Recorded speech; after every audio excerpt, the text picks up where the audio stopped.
संविधान दिन के मौके पर और बिरसा मुंडा जी इनके जयंती के मौके पर आज हम यहाँ खड़े हैं। मैं सिर्फ 2 मिनट लूंगा आपके। आप मेरे को मालूम है आप परेशान हो चुके हो। आपको लगता है कि कब कब यहाँ पर नाच यानी जो हमारा सांस्कृतिक कार्यक्रम है उसका प्रोग्राम चालू हो और हम कब कब देखें।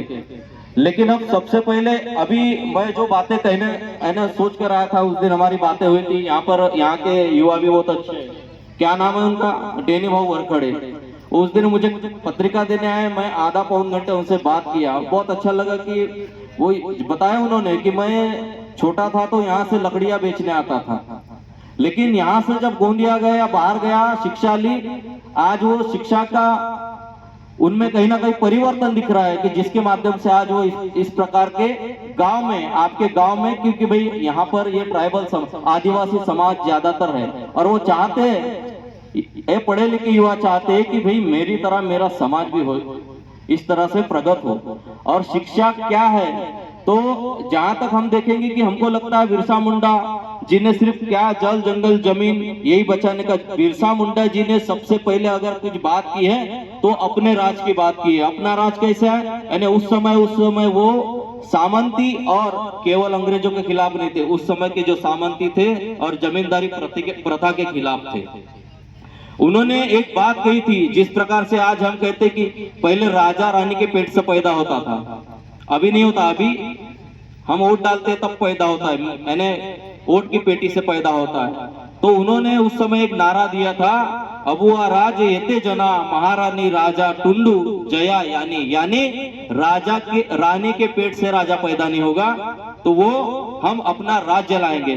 तो उस राज्य, उनकी जो संकल्पना थी, जो बाबा साहब डॉक्टर भीमराव अंबेडकर जी ने संविधान के माध्यम से हमें अपना राज दिलाया। वरना इस भारत आजाद होने के पहले हमारा राज नहीं था इस देश में। आज लोकतंत्र है, यानी बिरसा मुंडा जी क्या चाहते थे, लोकतंत्र स्थापित करना चाहते थे। और हमें जब भी कोई आता है तो जहां तक मैं अपनी एरिया में देखता हूँ, साहब ने सारी बात आपको बता दी, सारे मुद्दे उन्होंने बताया कि आपको क्या करना, शिक्षा लेना है। अभी देखो भारत का आजाद हुए और भारत का संविधान या लागू हुए आज 60 से 70 साल हो गए हमारे यहाँ पे, लेकिन जो प्रगति हमें जो संविधान के माध्यम से आदिवासी समुदाय, एसटी समुदाय को रिजर्वेशन मिला है, उसका फायदा हम नहीं ले पाए हैं। एक तरफ देखो, हम शेड्यूल कास्ट के लोगों को देखो, शेड्यूल कास्ट के लोगों ने उस आरक्षण का फायदा लिया तो कैसे लिया, उसके लिए हमें शिक्षा लेनी होगी। आरक्षण का फायदा हमें तभी मिलेगा कि जब हम शिक्षित होंगे। तो सबसे पहले हमें शिक्षा लेनी होगी। हम हमारे एरिया के आदिवासी लोगों को, यहीं के नहीं तो हम बाजू में देखते हैं, छत्तीसगढ़ है, इधर मध्य प्रदेश है, इधर गढ़चिरौली, ज्यादातर हमारा ट्राइबल समाज आज भी शिक्षा से वंचित है और शिक्षा नहीं लेने के कारण उसकी प्रगति नहीं हुई। तो सबसे पहले हमें शिक्षा लेना है। अभी सब कुछ हमें बताते, हम सांस्कृतिक, हमारे यहाँ पे ज्यादातर प्रोग्राम होते हैं। अभी हमारे धामनेवाड़ा में, इधर आजू बाजू में जब भी बिरसा मुंडा के प्रोग्राम होते, सबसे बड़ी मुझे शोका क्या है ना, अच्छा नहीं लगता मुझे बताते हुए। जब भी हमारे प्रोग्राम होते तो हमें अपने समाज को जागरूक करने के लिए प्रोग्राम लेने चाहिए, पर ज्यादातर लावनियों के प्रोग्राम रखे जाते हैं। तो मैं चाहूंगा कि भाई जो भी आदिवासी समाज के लोग इस तरह के प्रोग्राम करते, बिरसा मुंडा को ये प्रेरित नहीं था लावनियों के प्रोग्राम रखना छोटे। आज जो ये प्रोग्राम है, ये प्रेरणा है कि भाई इस तरह के पढ़े लिखे युवाओं ने इस प्रकार से प्रोग्राम लिया कि भाई ये मेरा समाज भी जागरूक हो, प्रबोधन का कार्यक्रम लिया।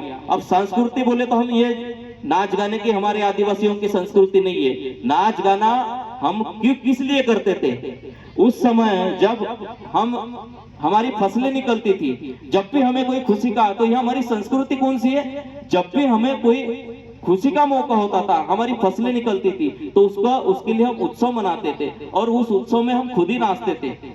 तो आजकल हमारी संस्कृति को इस तरह बना दिया कि बस एक ही बात की जाती है। आदिवासी संस्कृति बोले तो नाच गाने सिर्फ हमारी संस्कृति नहीं है, वो तो हम अपने लिए, हमारी जब भी हमारी फसल निकलती थी तो हम उसके लिए खुशियां मनाते थे, नाचते थे। जब भी हमारा कुछ छोटे मोटे यानी हमें जो भी हमारी खुशी मिलती थी, तब भी हम अपना उत्साह उसमें मनाते थे। केवल नाचना, अभी हमारे भैया ने बताया, वट्टी जी ने, कि जहां भी नेता आते हैं हमको बुलाते हैं, यानी हमको सिर्फ ये नाचने के संस्कृति में बांधने का काम इस देश में किया गया है।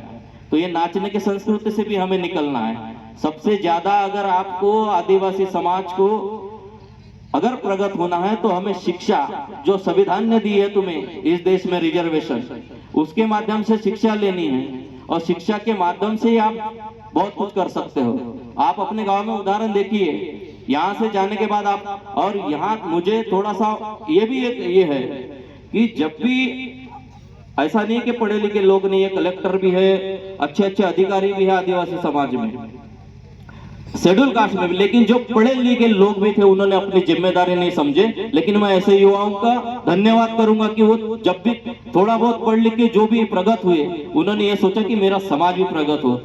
तो ज्यादातर आप लोग शिक्षा की तरफ ध्यान दीजिए। नाच गाने ये होते रहेंगे, जब भी हम खुशियां मनाते हैं तो नाच गाने होते रहते हैं। नाच गानों से हमारा भविष्य सुधरने वाला नहीं है। अगर हम अपने बच्चों को शिक्षा नहीं दे पाते तो हमारा भविष्य सुधरेगा नहीं। आज 60 से 70 साल हो गए, लेकिन आज हमको जल जंगल जमीन से जिस प्रकार से बताया, तो जंगल बचाने के लिए बहुत सारे हमारे आदिवासी लोग, लेकिन क्या असर हो रहा है वो भी हम देखते हैं। क्यों हो रहा है?